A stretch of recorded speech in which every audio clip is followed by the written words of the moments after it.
E aí, pessoal, vamos estudar para a prova de clínica cirúrgica da aula prática? Vamos começar aqui por via venosa central. São dois conteúdos, o material é bem curto. Acho que vai ser bem rápido aqui. Aqui tem, aparentemente, primeiro um caso clínico, né?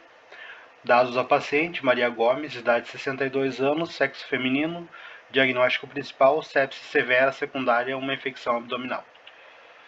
A história clínica: diabetes tipo 2, hipertensão arterial, antecedentes de cirurgia abdominal prévia.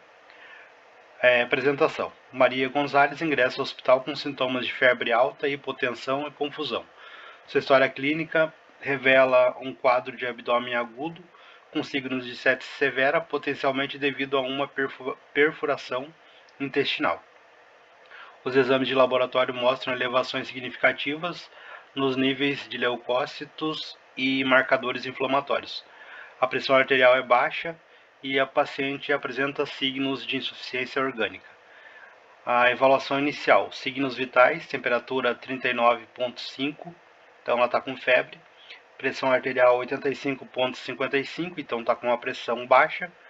Frequência cardíaca 120 LPM, então está um pouco alto os batimentos cardíacos. Frequência respiratória 22 respirações por minuto. Laboratório: leucócitos 20.000 por milímetro cúbico. Proteína C reativa elevada, lactato elevado. Função renal: diminuição da taxa de filtração glomerular.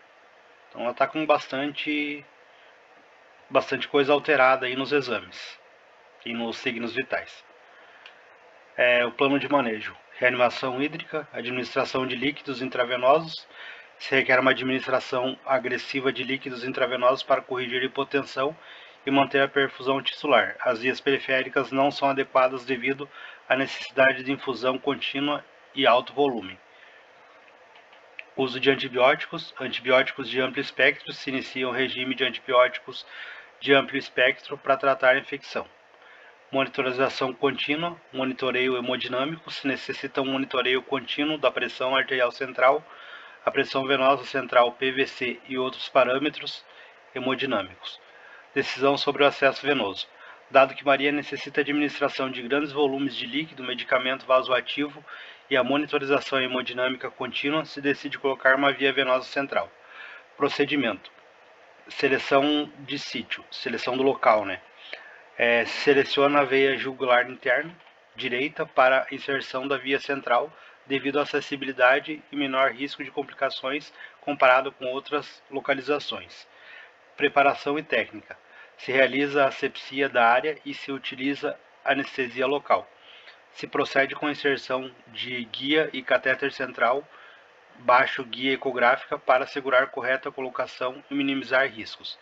Se confirma a posição do catéter com uma radiografia de tórax pós-procedimento.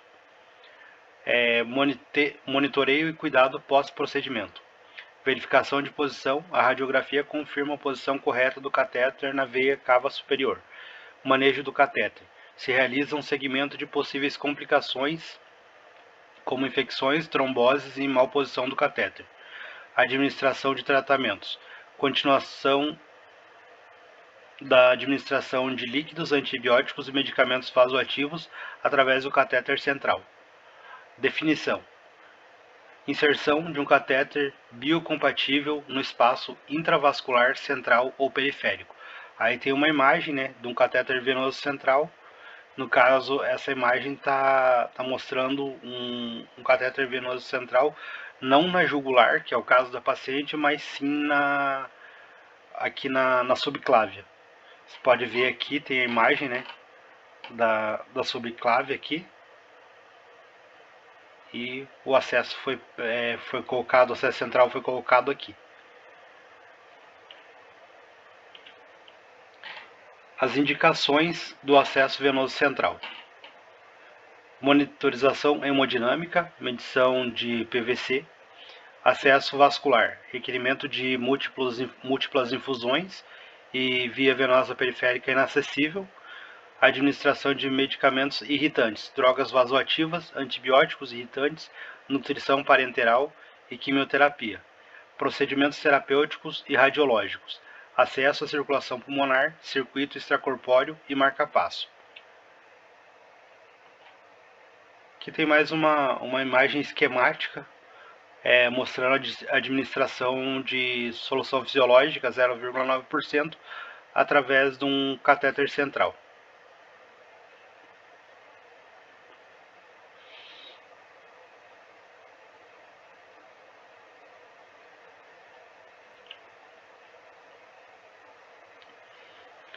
Aqui mais um esquema de catéter venoso central. Aqui ele está identificando, né, para cada, ele está mostrando as áreas do catéter aí, explicando direitinho. Eu vou deixar aqui para vocês verem e na verdade tem no material da doutora também, dá para dar uma olhada aí. Eu não vou ler, tem bastante coisa aqui e eu acredito que não, essas coisas aqui não vão cair na prova não. Mas se quiser dar uma olhadinha aí, é só a minha opinião, né, que não vai cair. Mas nunca se sabe, né. E aqui, a luz distal está alojada na veia cava superior, por esse motivo se utiliza para realizar a medição da pressão venosa central. É importante recordar que para realizar a medição se deve parar o resto da perfusão para que não afete a medida. Graças ao grosso calibre, vai servir para passar a fluidoterapia, volumes altos e soluções viscosas e medicação. A luz medial se costuma utilizar com exclusividade para nutrição parenteral. Recordar, a nutrição parenteral sempre deve ir sozinha, para evitar manipulações devido que tem muito risco de colonização bacteriana. Se não temos que administrar nutrição, essa luz se pode utilizar para passar medicação. A luz proximal se costuma utilizar para extração de provas sanguíneas, transfusões e para passar medicação. Então aqui está explicando o que está nesse outro, aqui nessa parte do material que tem as vias, né? Aqui tem as luzes que está falando ali na outra parte do material, cada uma dessas aqui, e aí está mostrando lá nessa próxima página, está mostrando para que serve cada um dessas, vamos dizer, luz. Vias de acesso venoso central. Subclávia, que é o caso daquela imagem anterior, que é essa aqui também, né? É uma subclávia. Aí jugular interna, periférica centralizada, cefálica, basílica e femoral.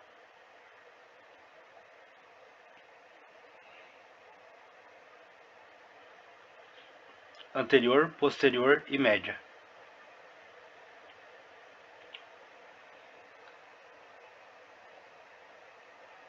Então aqui nessa imagem está mostrando melhor, dá para entender melhor as vias de acesso venoso central.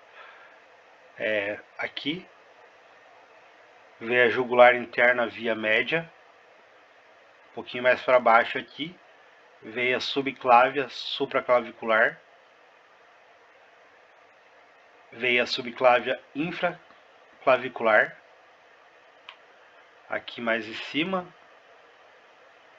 a jugular interna via posterior e a veia jugular externa. Naquela imagem que eu mostrei no começo, o acesso foi pego mais ou menos nessa região aqui, que é a veia subclávia infraclavicular. Subclávia. Subclavicular. O ponto de punção está situado 1 cm por baixo do borde inferior da clavícula, na união do terço interno com o médio. O operador se situará na lateral da cabeceira do lado escolhido. A agulha se dirige para dentro e um pouco para cima, na direção da fossita supraesternal, roçando a cara anterior a cara posterior da clavícula. Se progressa lentamente vários centímetros, mantendo a sucção até localizar o refluxo de sangue. Via supraclavicular. Nesse caso, o paciente estará em decúbito supino, mas com a cabeça em posição neutra e o braço ao largo do corpo. O operador se coloca à cabeça do paciente, o ponto de punção está justo por cima da clavícula, no ângulo formado pelo ventre posterior do esternocleidomastoide com a clavícula. A agulha se dirige para baixo e para dentro, levando-se depois discretamente para diante. Para localizar bem o ventre do esternocleidomastoide, basta pedir ao paciente que levante a cabeça.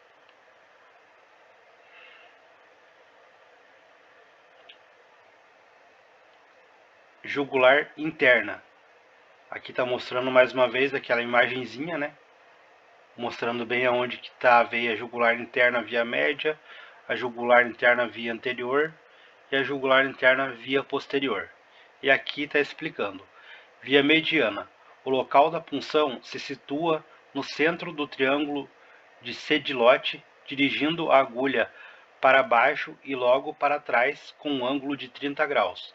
A posição do operador se situa na cabeceira do paciente. Via posterior. Há dois travesses de dedos sobre a clavícula, se punciona no reborde posterior do ventre clavicular, dirigindo a agulha para a fossita supraesternal, roçando o borde posterior do músculo. Neste caso, o operador se situa na lateral da cabeceira do lado escolhido.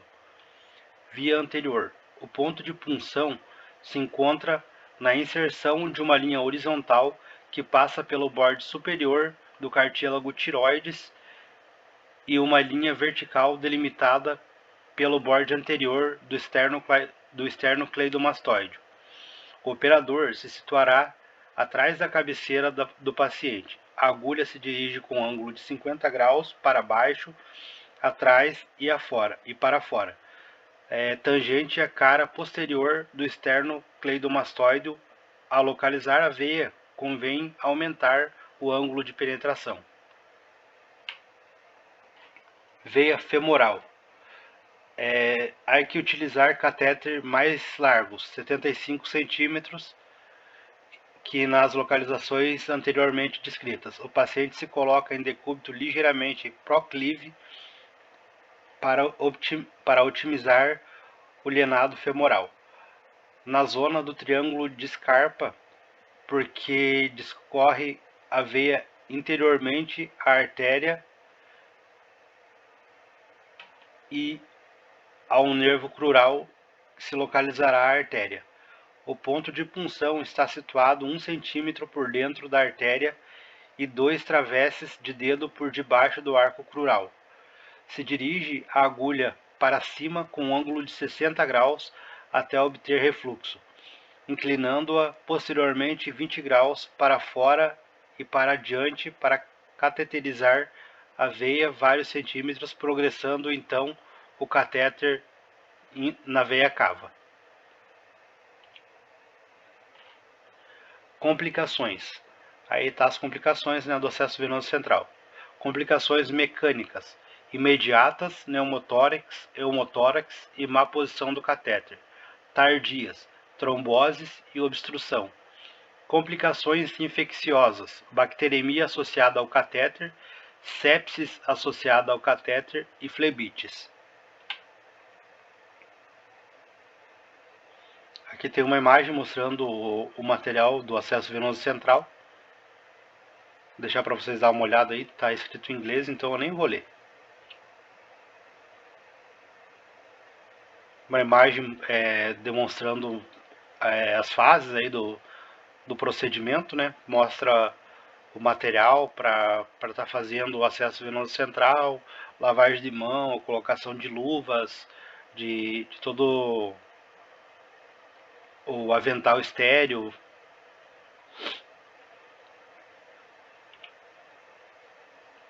Algumas imagens mostrando o procedimento também. As imagens não estão muito boas, mas dá para ter uma pequena noção.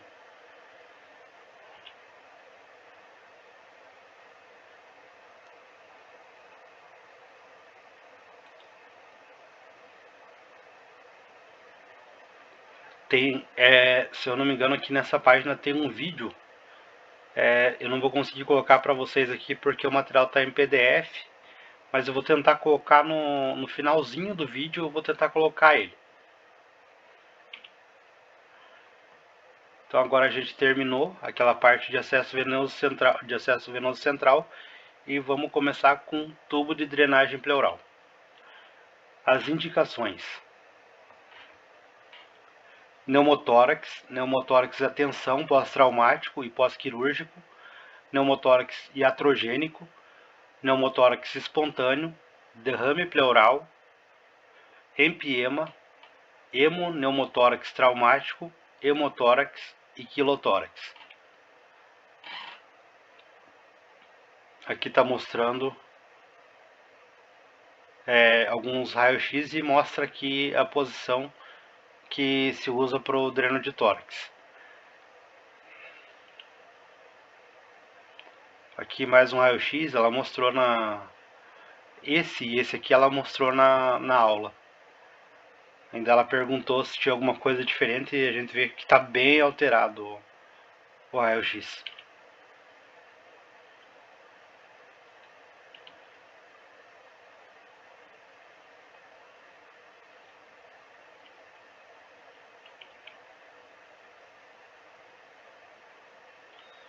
Então aqui mostra o passo a passo, né, do procedimento para retirada de ar e líquido.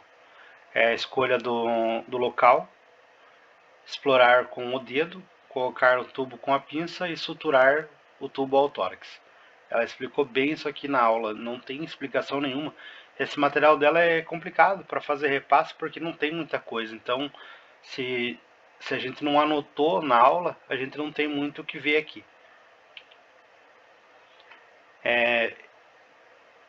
Equipamento. Todo o equipamento necessário deve estar disponível antes de começar o procedimento. Campos cirúrgicos, gorro, bata, guantes e cubre-bocas estéril, antisséptico isodine ou clorexidina, compressas e gases, anestesia local, por exemplo, lidocaína a 1 ou 2%, sonda de pleurostomia número 16 a 20, 20 a 32 e 36. Posição do paciente. A posição preferida é em cama, em decúbito dorsal ligeiramente girado, com o braço do lado afetado atrás da cabeça do paciente para expor a área axilar. Na exploração física orientada por palpação, identificar o quinto espaço intercostal à altura da linha axilar inferior, da linha axilar anterior. Então tem a imagem demonstrando aqui as linhas e demonstrando os pontos de inserção do tubo. Mais uma imagem aqui demonstrando a mesma coisa.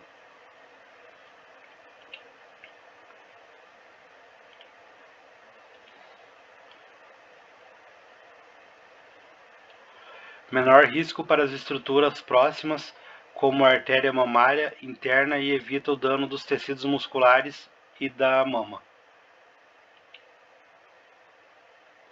Aqui mostra também a toracotomia e colocação de sonda.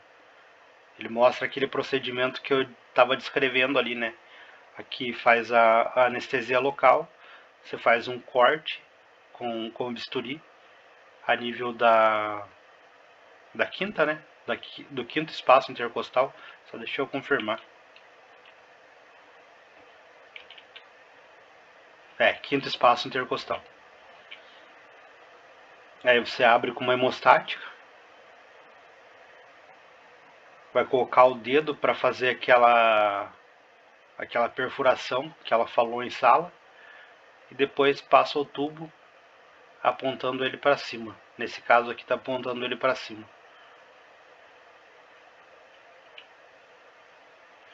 Bom, gente, é isso aí. Tem 2 vídeos, né? Aqui tem mais um vídeo. Tem um primeiro vídeo lá de acesso venoso central e esse de tubo de drenagem pleural. Esse material dela tá muito resumido, então quem não fez anotação aí, eu acredito que vai ter que dar uma procurada aí com o pessoal, porque eu vou ter que buscar a anotação, porque eu anotei pouca coisa e agora eu vi que o material dela não tem quase nada. O material dela tá bem ruim para estudar. Eu achei, né? Na minha opinião, não sei como vai ser a prova dela, mas eu achei que esse material ele tá bem fraco para estudar. Eu não tinha visto esse material, eu só fui ver ele agora aqui. Vi na aula, né? E agora eu vi ele de novo. Então achei o material bem fraco em termos de conteúdo, assim, eu nem sei como vai ser a prova. Bons estudos para todo mundo e uma ótima prova.